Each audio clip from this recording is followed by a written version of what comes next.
நாங்க ஊழல் சக்தியையும் தீய சக்தியையும் வந்து எதிர்க்கிற ஒரே கட்சி தாவேகா தான்.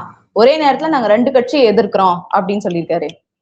நீ 10 கட்சி எதிர்த்துட்டு போ, ட்ரம்ப்பையும் எதிர்த்துட்டு போ. ட்ரம்ப் கிரீன்லாண்டுக்கு போற உன்னை எவன் மதிச்சான்? உன்னை எவனா மதிக்கிறானா? நீ வந்து கொள்கை எதிரி கொள்கை எதிரின்னு கத்துறிய. நயனா நாயந்திரன் உன்னதான் கூட்டணிக்கு கூப்பிட்டு இருந்தாரு. போன வாரம் வரைக்கும் கூட்டணிக்கு கூப்பிட்டு இருந்தாரு. உனக்கு ஆதரவா தான் பேசிட்டு இருந்தாரு. கரூர்ல இருந்து உனக்கு சம்பந்தமே இல்லைன்னு, கரூருக்கு உனக்கு சம்பந்தமே இல்லைன்னு நயனா நாயந்திரன் பேசினாரு.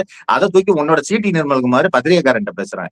நீ கொள்கை எதிரின்னு பேசுறவனே உன்னை ஆதரிக்கிறானா? நீ எவ்வளவு பெரிய டம்மி பீஸ். நீ வந்து பேச உன்னை எவனா மதிக்கிறானா? நீ வந்து கொள்கை எதிரிங்கிற, ஊழல் எதிரின்னு இவனை சொல்ற, எடப்பாடியை சொல்ற. இந்த எடப்பாடி காரி துப்பி இருக்கிறாரு இன்னைக்கு உன் மேல. என்ன பண்ண போற நீ?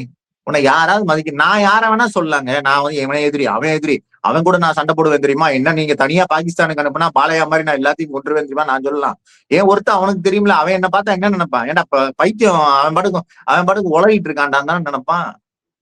அப்புறம் நீ டிவிக்கு நீ என்ன குரூப் வச்சிருக்க? நீ நான் மத்ததெல்லாம் விடுங்க. உன்னை பார்த்து எவன் பயப்படுவான்? உன்னுடைய கட்சிக்காரர் செங்கோட்டைன்னு உன்னோட தொண்டர்களுக்கு என்ன அட்வைஸ் கொடுத்தாரு? என்னது வயசானவங்க கிட்டையும் தூங்குறவங்க கிட்டையும் போய் விசில் அடிக்காதீங்கப்பான்னு அட்வைஸ் கொடுக்குற அளவுல நீ வந்து தொண்டர் வச்சிருக்க.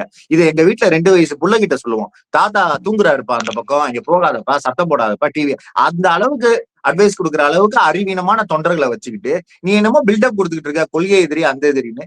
வாயிலே வரமாட்டேன். இந்த ஆளு கொள்கை எதிரின்ற அந்த டேர்ம் வந்து ஃபார்ம் பண்றதுக்கு என்ன ரீசனு?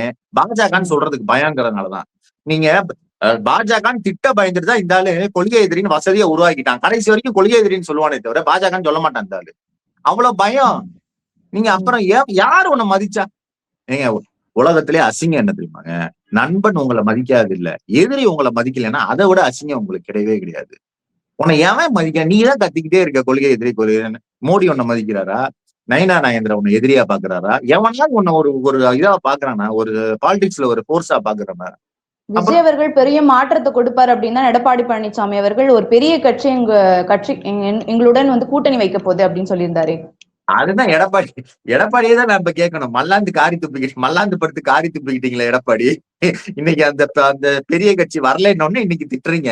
ஏங்க இந்த எடப்பாடிக்கும் சரி விஜய்க்கும் சரி சுத்தமா வெக்கமான எதுவுமே கிடையாது. இதுல நீங்க வந்து 2 பேரையும் தரம் பிரிச்சு பார்க்க வேண்டிய அவசியமே கிடையாது. இன்னைக்கு எடப்பாடியினுடைய கூட்டணி மேடைய பாருங்க. எடப்பாடிங்கிற பேரே அதுல இல்ல. அதிமுகவினுடைய சிம்பலே இல்ல. அதிமுகனுடைய ரெட்டலையே கிடையாது. மோடி அதிமுகனே சொல்லல. மோடி அதிமுக ஆட்சின்னு சொல்லல. எடப்பாடி சிஎம்னு சொல்லல. இங்க இருக்க யாருமே சொல்லல. என்டிஏ கவர்மெண்ட்ங்கிறாங்க.